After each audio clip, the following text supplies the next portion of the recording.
Bapak Ibu saudara-saudara yang dikasihi Tuhan, selamat malam. Selamat berjumpa kembali melalui media online ini untuk persekutuan kita di malam hari ini. Kita bersyukur kepada Tuhan karena sepanjang seminggu ini Tuhan telah menyertai kita, memberkati kita dalam kehidupan kita, dalam suka dan duka, gelak tertawa dan tangisan, dalam keadaan sehat dan sakit, dalam keadaan lemah, dan dalam keadaan kuat. Tuhan adalah Tuhan yang memelihara dan menuntun kehidupan kita. Kalau kita memperhatikan bacaan kita berdasarkan Sabda Bina Umat, mulai hari Kamis malam sampai dengan Sabtu malam ini, pembacaan kita berada dalam konteks di mana Paulus dan Silas ditangkap dan dimasukkan di dalam penjara.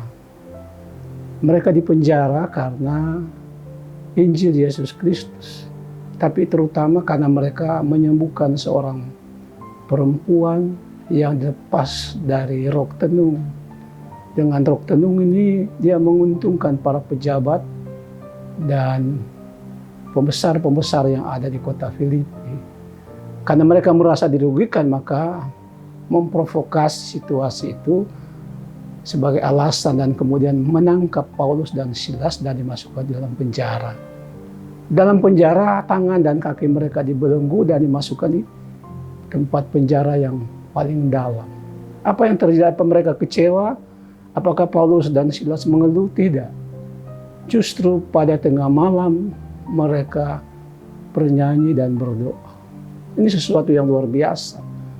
Menyanyi di tengah keadaan mereka yang sangat menderita saat itu. Dan apa yang terjadi ketika mereka mulai bernyanyi dan berdoa dengan sungguh-sungguh, terjadilah gempa bumi yang menggoncangkan penjara itu sehingga pintu-pintu penjara terbuka, belenggu mereka baik di kaki dan di tangannya terlepas. Kepala penjara terkejut dan dia sangat takut. Karena dia harus bertanggung jawab dengan peristiwa itu, dia berusaha untuk membunuh diri, tapi ketika diketahui Paulus mengatakan kami ada di sini. Dan kemudian kepala penjara itu melalui peristiwa itu bertobat. Dia dan keluarganya pada malam hari itu juga dibaptis dan menerima Kristus. Keesokan harinya para pembesar kota membebaskan Paulus dan Silas dari penjara itu. Bapak Ibu saudara-saudara, kalau kita melihat inti daripada bacaan ini dalam kehidupan kita, maka kita melihat bahwa kehidupan Kristen tidak terlepas dari tantangan. Dalam Filipi 1 ayat 29 dikatakan bahwa kita dipanggil bukan hanya untuk percaya, tapi kita dipanggil juga untuk menderita bagi Dia.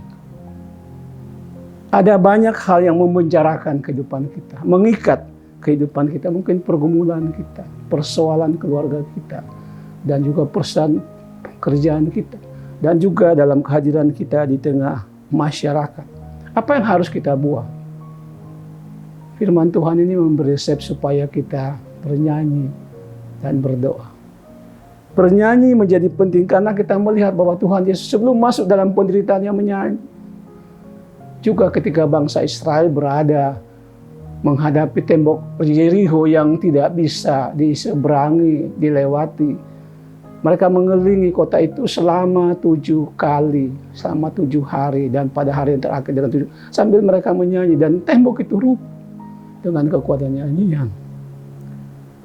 Maka nyanyian merupakan sesuatu yang penting. Ada seorang hamba Tuhan yang bernama LHUI, ayahnya seorang pendeta, dia mengatakan, "Papa, khotbah itu hanya sampai di dunia, tidak sampai di surga, tapi nyanyian itu akan terus sampai dalam kemuliaan nama Tuhan."